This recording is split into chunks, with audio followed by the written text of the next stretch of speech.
Bill 4141 is in the Education and Workforce Committee. This is the second time the bill's sponsor has proposed restrictions on cell phones in the classroom. This year, he has the governor's strong support. Members of the Joint Convention, I present to you the governor of the great state of Michigan. In her 7th State of the State address last month, thank you. Hello, Michigan. Governor Gretchen Whitmer said she was demanding better results in education.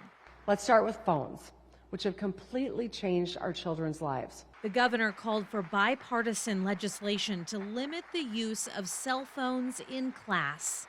We've seen encouraging data about how common sense restrictions on phone use during class lead to more learning. The governor said, and the data reflects, just 24% of fourth graders in the state can read proficiently. The same percentage of 8th graders are proficient in math. We're not doing well.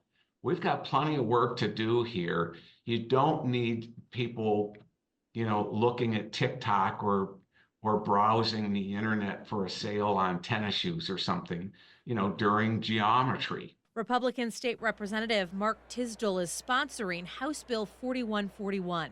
And it gives school districts the ability to have a minimum baseline and then build upon that. Tisdall's legislation says kindergarten through 5th grade students should leave all devices at home.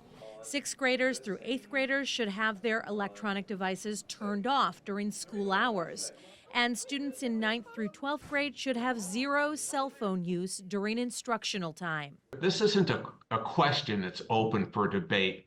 The disruption and the distraction of smart devices during instruction time is harmful. How do you exalt the kids that are wanting to use them wisely? How do you incorporate them in ways that benefit learning? Republican State Representative Brad Paquette has a different take. And so with a cell phone ban outright, I'm opposed to that. Paquette is a former teacher who acknowledges that legislation could take the heat off educators who are trying to enforce cell phone rules.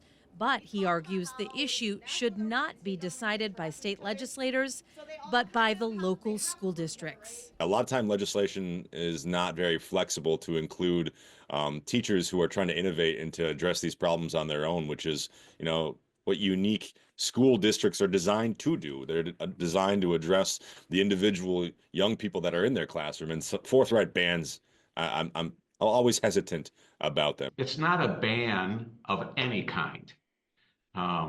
What it is it's a floor. Tisdall remains steadfast that his legislation would allow districts to continue to build on their own rules. Oh, there's a cell phone right there. Look. Like in Cassopolis, where the district is already enforcing cell phone restrictions. But I think that the more that we just stayed consistent with the rules, the better they really do understand. School leaders say parents and students have been mostly supportive. Still, Tisdall acknowledges that some parents have safety concerns, but argues that safety is a primary reason cell phones should not be allowed in classrooms. But you have to take a step or two back and think, how does my child talking to me in the event of an emergency, how does that enhance their safety? Tisdall says during the 2021 Oxford High School shooting, which happened just outside his district, the 911 system was flooded and shut down by dozens of calls coming from inside the school. Last but not least, you don't want 100 parents or more showing up in their cars at school while first responders are trying to get there. Indiana and several other states already have legislation restricting cell phones during instructional time. This is a global concern. Tisdall says it's time for Michigan to get on board. I think the handwriting is on the wall. Let's go. We're going to be deliberating on this. It's all very public. I want to hear from as many people as possible, especially my constituents. Many schools in the state already have rules in place to limit cell phone use. Coming up on Wednesday, how 2 local school districts are enforcing their classroom cell phone bans. Thanks for watching. Here's another story you may like. And subscribe to the WSBT 22 YouTube channel.